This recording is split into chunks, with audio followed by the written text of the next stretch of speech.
ਢੋਲ ਇੱਕ ਐਸਾ ਇੰਸਟਰੂਮੈਂਟ ਹੈ ਕਿ ਉਹਦੀ ਬੀਟ ਐਡੀ ਵਧੀਆ ਹੈ ਕਿ ਦੁਨੀਆ ਤੇ ਕੋਈ ਵੀ ਇਨਸਾਨ ਹੋਵੇ ਉਹਦੀ ਬੀਟ ਤੇ ਜਿਹੜਾ ਹੈ ਨਾ ਉਹ ਥਿੜਕੇ ਨਾ ਇਹ ਹੋ ਨਹੀਂ ਸਕਦਾ।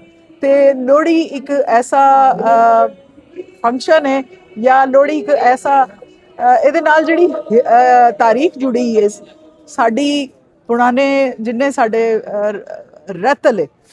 ਹੁਣ ਸਾਡੀ ਰਹਿਤਲ ਦੇ ਵਿੱਚ ਉਸ ਵੇਲੇ ਸਾਰੇ ਮਜ਼ਹਬ ਦੇ ਲੋਕ ਇਕੱਠੇ ਰਹਿੰਦੇ ਸਨ ਔਰ ਇੱਕ ਦੂਸਰੇ ਦਾ ਬਹੁਤ ਧਿਆਨ ਰੱਖਦੇ ਸਨ। ਇੱਕ ਦੂਸਰੇ ਨੂੰ ਧਿਆਨ ਰੱਖਣ ਤੋਂ ਇਲਾਵਾ ਇੱਕ ਦੂਸਰੇ ਦੇ ਸਾਰੇ ਤਿਉਹਾਰ ਮਨਾਉਂਦੇ ਸਨ। ਔਰ ਇਹਨਾਂ ਤਿਉਹਾਰਾਂ ਦੇ ਵਿੱਚ ਲੋਹੜੀ ਐਡ ਕਿਵੇਂ ਹੋਈ?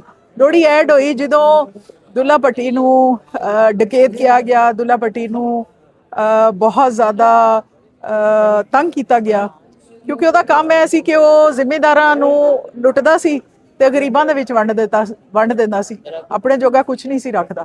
ਔਰ ਉਹ ਐਸਾ ਹੀਰੋ ਸੀ ਕਿ ਬਾਅਦ ਵਿੱਚੋਂ ਪਤਾ ਲੱਗਾ ਕਿ ਅਸਲ ਵਿੱਚ ਤੇ ਉਹੀ ਸਾਡਾ ਪੰਜਾਬ ਦਾ ਹੀਰੋ ਹੈ।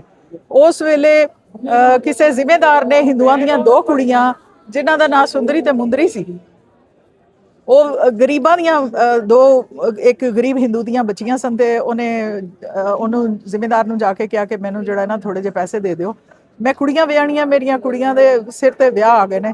ਤੇ ਉਹਨੇ ਕਿਹਾ ਤੂੰ ਕੁੜੀਆਂ ਮੇਰੇ ਕੋਲ ਛੱਡ ਜਾ ਤੇ ਪਹਿਲੇ ਤੇ ਉਹ ਮੇਰੇ ਕੋਲ ਰਹਿਣਗੀਆਂ 2-4 ਦਿਨ ਤੇ ਉਸ ਤੋਂ ਬਾਅਦ ਮੈਂ ਤੈਨੂੰ ਢੇਰ ਸਾਰੀ ਦੌਲਤ ਵੀ ਦਿਆਂਗਾ ਤੇ ਮੈਂ ਨਾ ਕੁੜੀਆਂ ਤੋਰ ਦਿਆਂਗਾ। ਉਹ ਰੋਂਦਾ ਹੋਇਆ ਵਾਪਸ ਆ ਗਿਆ ਤੇ ਉਹਨੇ ਆ ਕੇ ਪਿੰਡ 'ਚ ਗੱਲ ਕੀਤੀ ਕਿ ਉਸ ਵੇਲੇ ਪਿੰਡਾਂ ਦੇ ਵਿੱਚ ਇੰਨੇ ਪੈਸੇ ਤੇ ਨਹੀਂ ਹੁੰਦੇ ਸਨ, ਲੋਕ ਐਸੇ ਤਰ੍ਹਾਂ ਹੀ ਕੁੜੀਆਂ ਛੋਟੇ ਘਰ ਦੀਆਂ ਕੋਈ ਸ਼ੈਵਾਂ ਜੋੜ ਜਾੜ ਕੇ ਤੇ ਕੁੜੀਆਂ ਤੋਰ ਦਿੰਦੇ ਸਨ।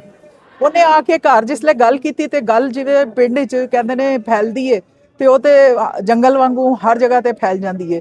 ਹੁੰਦੀ ਗੱਲ ਜਿਸ ਵੇਲੇ ਦੁੱਲੇ ਭੱਟੀ ਕੋਲ ਗਈ ਤੇ ਦੁੱਲੇ ਭੱਟੀ ਨੇ ਕਿਹਾ ਕਿ ਇਹਦੀ ਐਸੀ ਦੀ ਤੈਸੀ ਮੈਂ ਇਹਨੂੰ ਦੱਸ ਦਵਾਂ, ਹਿੰਦੂਆਂ ਦੀਆਂ ਕੁੜੀਆਂ ਤੇ ਇਹਦਾ ਮਤਲਬ ਹੈ ਕਿ ਉਹ ਕਿਸੇ ਦੀਆਂ ਕੁੜੀਆਂ ਨਹੀਂ ਹੈ, ਸਭ ਦੀਆਂ ਧੀਆਂ ਭੈਣਾਂ ਸਾਂਝੀਆਂ ਹੁੰਦੀਆਂ ਨੇ। ਇਹ ਤੇ ਸਾਨੂੰ ਹਰ ਮਜ਼ਹਬ ਵਿੱਚ ਦੱਸਿਆ ਗਿਆ।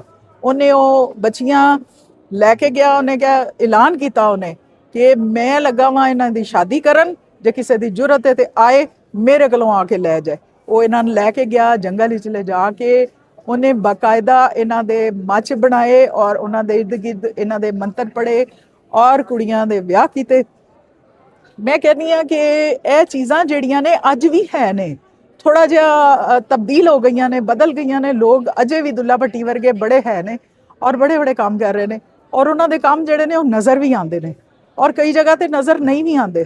ਲੇਕਿਨ ਇਹ ਵੇ ਕਿ ਸ਼ੁਕਰ ਹੈ ਰੱਬ ਦਾ, ਹੁਣ ਡਕੈਤ ਵੀ ਜਿਹੜੇ ਨੇ ਨਾ ਉਹ ਬਦਲ ਗਏ ਨੇ। ਹੁਣ ਦੁੱਲਾ ਭੱਟੀ ਸਾਡਾ ਹੀਰੋ ਹੈ। ਇਸੇ ਤਰ੍ਹਾਂ ਅੱਜ ਦੇ ਦੌਰ ਵਿੱਚ ਲੋਹੜੀ ਮਨਾਉਣ ਵਾਲੇ ਵੀ ਸਾਡੇ ਹੀਰੋ ਨੇ। ਉਹ ਭਾਵੇਂ ਨਾਸਰ ਢਿੱਲੋਂ ਹੋਵੇ, ਭਾਵੇਂ ਨੂਰੁਲ ਸਾਦੀਆ ਹੋਵੇ ਤੇ ਭਾਵੇਂ ਜਿਹੜਾ ਅਹਿਮਦ ਰਜ਼ਾ ਪੰਜਾਬੀ ਹੋਵੇ ਜਾਂ ਸਾਡੇ ਇਹ ਜਿਹੜੇ ਯੂਥ ਅੱਜ ਇਕੱਠੀ ਹੋਈ ਹੈ, ਮੇਰਾ ਖਿਆਲ ਹੈ ਇਹ ਸਾਡੇ ਆਉਣ ਵਾਲੀ ਨਸਲ ਜਿਹੜੀ ਹੈ ਸਾਡੇ ਹੀਰੋ ਹੋਣਗੇ ਔਰ ਅਸੀਂ ਇਹਨਾਂ ਦੇ ਹੀਰੋ ਹੋਵਾਂਗੇ। Thank you so much.